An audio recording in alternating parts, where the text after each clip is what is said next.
Თქვენ ახალ კვირას უყურებთ. H1N1 ვირუსის შემდეგ საქართველოში წითელას ეპიდემიოლოგიური აფეთქებაა. 1 იანვრიდან დღემდე წითელას 357 შემთხვევა დაფიქსირდა. მწვავე ინფექციური ვირუსული დაავადება ძირითადად იმერეთში, სამეგრელოსა და კახეთშია გავრცელებული.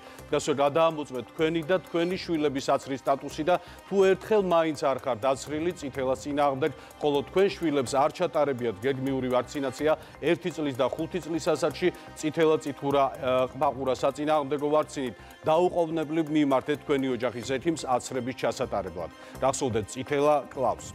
უფრო მეტ ინფორმაციას ახლა ვიკა ბუტიასგან შევიტყობთ, რომელიც დაავადებათა კონტროლის ეროვნული ცენტრის ხელმძღვანელთან ამირან გამყრელიძესთან ერთად ჩაგვერთვება პირდაპირ ეთერში. როგორც ჩვენ უკვე აღნიშნე, იმედა 357 შემთხვევა უკვე დაფიქსირებული ოფიციალური ინფორმაციით წითელასი და ბუნებრივია დაგროვდა უამრავი კითხვა, რომელზეც დღეს შევეცდებით ამომწურავი პასუხი მივიღოთ დაავადებათა კონტროლის ეროვნული ცენტრის ხელმძღვანელისგან ბატონ ამირან გამყრელიძესგან, რომელიც ჩვენთან ერთად იმყოფება. მოგესალმებით ბატონო ამირან.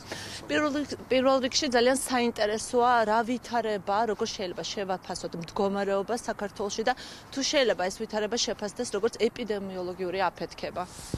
მოგახსენებთ, დიახ, უკვე ჩვენ ეს რამოდენიმეჯერ აღვნიშნეთ გასულ კვირაში, რომ ქვეყანაში გვაქვს ეპიდაფეთქება წითელასი. იანვრის განმავლობაში საკმაოდ მზარდი ტენდენციაა შემთხვევებისა. კერძოდ უკვე თქვენ ბრძანეთ შაბათის მონაცემებით 357 შემთხვევა დაფიქსირებული ქვეყანაში.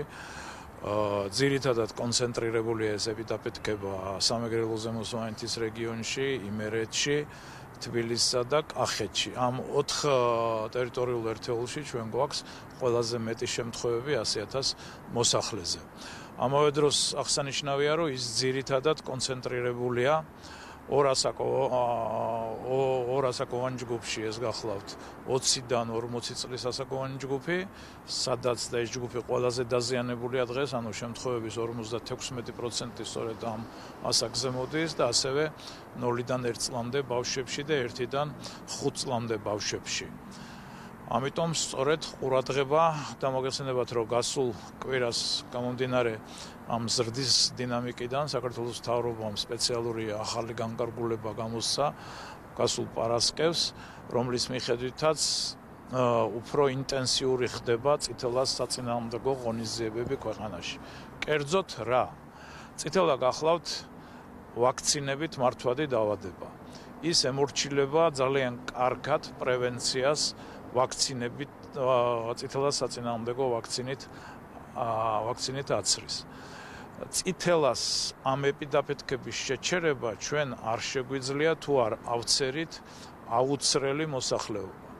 ანუ წითელას საწინააღმდეგო აცრა, რომელიც ორჯერადად კეთდება ჩვენი ეროვნული კალენდრით 1 და 5 წლის ასაკში, იცავს ბავშვს და შემდგომ მას მთელი სიცოცხლის განმავლობაში დაახლოებით 97-98%-ის ალბათობით, რომ მას წითელა არ დაემართება. ან თუ აი ეს 2% რაც რჩება, მაშინ ის იქნება ძალიან მსუბუქ ფორმაში.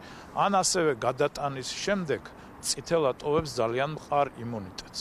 ამიტომ ეს 20-დან 40 წლის ასაკის კოჰორტა გახლავს ის კოჰორტა, რომელიც სამწუხაროდ არ არის აცრილი მთელი რიგი მიზეზების გამო, რომელსაც ახლა მე არ მოვყვები, ან არა აქვს დაავადება გადატანილი და ჩვენი კვლევებით დაახლოებით ამ კოჰორტის 10% და მეტი და აბსოლუტურ რიცხვში ეს არის დაახლოებით 200,000-მდე ადამიანი არის არაიმუნური, ანუ ან არ არის აცრილი, ან არ აქვს გადატანილი წითელა. სწორედ ესენი გახლავან ეხლა დაავადების გავრცელების ყველაზე მეტი წყარო.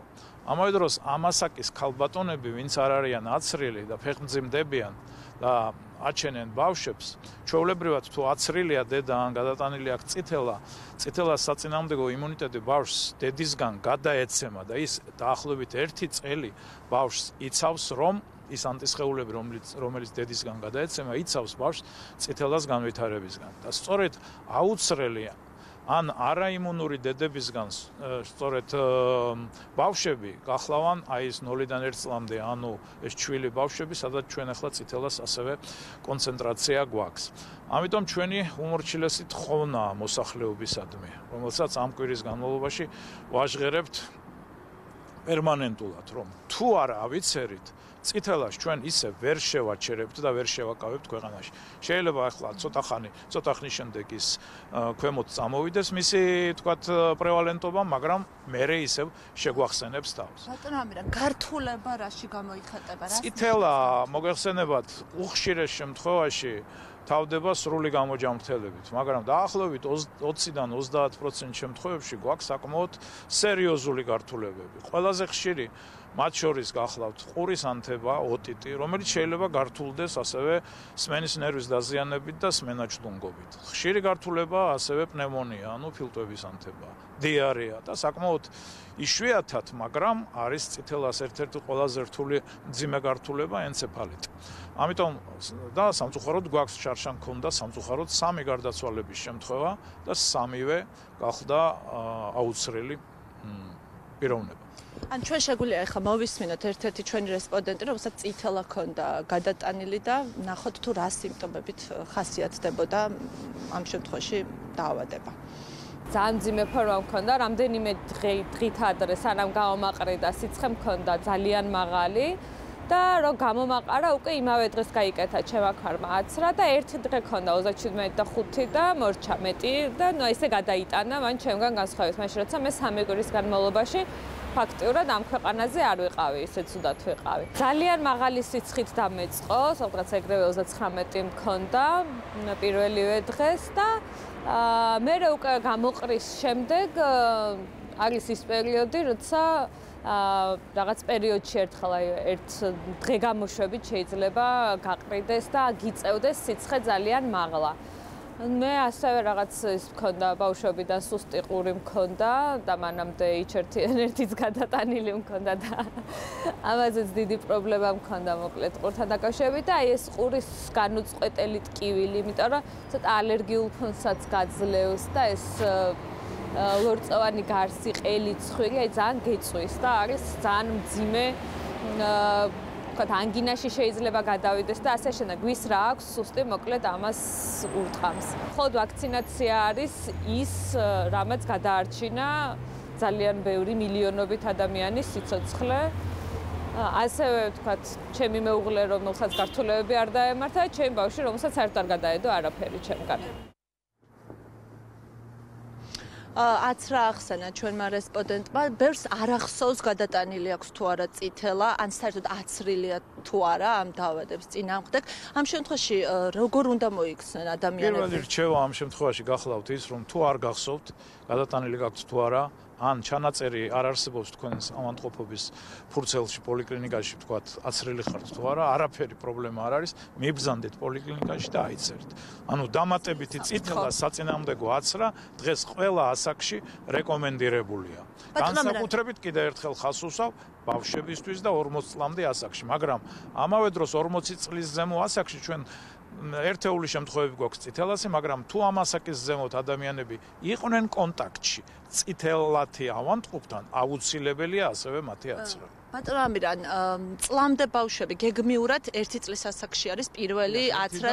წლამდე ბავშვების შემთხვევაში, ვისაც ახლა წლამდე ასაკის ასეთია ჩვენი რეკომენდაცია, რომ წლამდე ასაკის ბავშვი თუ ის კონტაქტში იყო წითელათი ავადმყოფთან, ანუ ოჯახში იყო წითელა, ანუ მის ახლობლებში, და კონტაქტში იყო ბავშვი, მაშინ 9 თვიდან შესაძლებელია აიცრას ბავშვი 9 თვის ასაკიდან, მაგრამ თუ იქნა მაგრამ მე ვფიქრობ, რომ არ უნდა კონდეს ფართომასშტაბიანი ეპიდემია ქვეყანაში, მაშინ უკვე სპეციალური კომიტეტი მსჯელობს პირველი აცრის 6 თვის ასაკში გადმოტანის თაობაზე. დღეს თუ ხას უსვავ, თუ ბავშვი წლამდე ასაკში იყო კონტაქტში წითელათი ავადმყოფთან, მაშინ 9 თვის ასაკში შესაძლებელია ბავშვის აცრა. აცრა რამდენი ხანი მოქმედებს ალბათ? მთელი სიცოცხლე. როგორც გითხარით, თუ ბავშვი ორჯერ არის აცრილი 1 და 5 წლის ასაკში, ის მთელი სიცოცხლის განმავლობაში დაცულია. ბატონო ამირან, ორსულებს რაც შეეხება, შეიძლება თუ არა აცრა ორსულებში და ვინ არ უნდა აიცროს? გავანოთ, წითელა არის ინფექცია ვირუსული, რომელიც მოქმედებს სამწუხაროდ და ძალიან აზიანებს ორსულ ქალბატონებს, ისევე როგორც ქალბატონს და ასევე ნაყოფს. ამიტომ ვთხოვ პირდაპირ გეტყვით ახლა და არაერიოს ჩვენ ვამბობდით და არაერიოს მოსახლეობას გრიპის დროს ვამბობდით, რომ ორსულები აუცილებლად უნდა აიცრან წითელას დროს ორსულის აცრა არ შეიძლება. ორსულობა გახლავთ წინააღმდეგ ჩვენება წითელას საწინააღმდეგო ვაქცინის გაკეთების. ქალბატონი, ვინც აპირებს ბავშვის გაჩენას და ფეხმძიმებას, სასურველია, რომ 3 თვით ადრე, მინიმუმ 1 თვით ადრე მაინც იქნეს აცრილი. თუ მან არ იცის, რომ აცრილია, ან არ იცის, რომ გადატანილი აქვს წითელა. ბატონო ამირან, არის ვერსია, რომ თითქოს უფროსები უფროსებს უფრო რთულად გადააქვთ ეს დაავადება და ხშირად ამიტომ რატომღაც თავს იკავებენ ბავშვების. ჩამოთვალეთ, გვაქვს ხოლმე ჩვილ ასაკში, ანუ 1 წლამდე და ასევე 5 წლამდე მამაკაცებს და ასევე მოზრდილ ასაკში. აი ახლა ჩვენთან ჰოსპიტალიზაციის დიდი ნაწილი რაც არის და ამ 357 შემთხვევიდან დაახლოებით 50%-ში არის ჰოსპიტალიზაცია, ანუ მოთავსდნენ სამავთყოფოებში, ძირითადად ინფექციურ სამავთყოფოებში ადამიანები, იქ ყველაზე მეტი არის სწორედ ეს მოზრდილი ასაკი. ბატონო ამირან, ძალიან საინტერესოა ამ აფეთქებების ლოგიკა როგორია საერთოდ, რასთან არის კავშირში ეს ეპიდემია? მოგეხსენებათ, წითელა გახლავთ დაავადება, რომლის ელიმინაციისკენ, ანუ აღმოფხრისკენ მიდის მსოფლიო საზოგადოება. ჩრდილოეთ ამერიკას უკვე აღარ აწუხებს წითელა. წითელათი, აი, ხშირად ჩვენთან ბატონებს ეძახიან იცით წითელას და მოსახლეობას გონია, რომ ეს არის მსუბუქი დაავადება, მოიხდის და მერე რა. ასე არ არის. წითელათი 1990-იანი წლების მონაცემებით წლის განმავლობაში იღუპებოდა დაახლოებით 600,000-მდე ბავშვი 5 წლამდე. დღეს ეს მაჩვენებელი სწორედ აცრების გამო მთელ მსოფლიოში დასულია 100,000-ზე ქვემოთ. რა თქმა უნდა, 100,000 ძალიან ბევრია, მაგრამ შეადარეთ 500, 600,000 და 100,000. ანუ აცრებმა ბავშვთა სიკვდილობა 90-იანი წლების შემდეგ შეამცირა მთელ მსოფლიოში და მათ შორის საქართველოშიც 2-3ჯერ. ეხლა რას უკავშირდება ეს ეპიდაფეთქებები? ამის გამო, რომ ვაქცინაციამ ძალიან სერიოზული შედეგები მისცა, ხო, კაცობრიობას, აღმოიფხრო ყვავილი, აღმოფხრისკენ მიდის პოლიომიელიტი, აღმოფხრისკენ მიდის წითელა, წითურა, ხო? მოადუნა საზოგადოების ყურადღება. ამიტომ ევროპაში 2017-ში, 2018-ში იყო დიდი ეპიდაფეთქებები. გახლდათ იტალიაში, საფრანგეთში, საბერძნეთში, უკრაინაში იყო ძალიან დიდი ეპიდაფეთქება, რუსეთში იყო ბევრი შემთხვევები, ტაჯიკეთში, შუა აზიის ქვეყნებში იყო და მათ შორის საქართველოში ჩვენ შარშან 200 შემთხვევა ჰქონდა წითელას. წითელას გარკვეული ასეთი ციკლურობა ახასიათებს, გარკვეული პერიოდულობით და ის ძალიან ადვილად ძებნის აუცრელ ადამიანებს. გამიგეთ, მისი კონტაგიოზობა, ანუ გადადების ინდექსი არის ძალიან მაღალი, 90-დან 100%-მდე.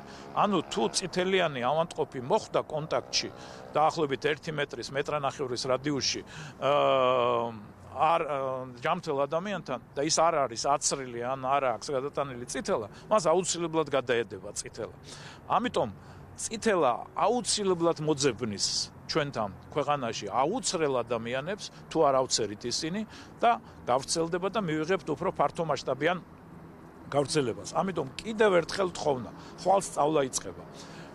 გთხოვთ თითოეულ მშობელს, გადახედეთ თქვენი ბავშვის კალენდარს. თუ ბავშვი არ არის აცრილი ორჯერადად 1 წლის და 5 წლის ასაკში, მიიყვანეთ ბავშვი და აწერეთ.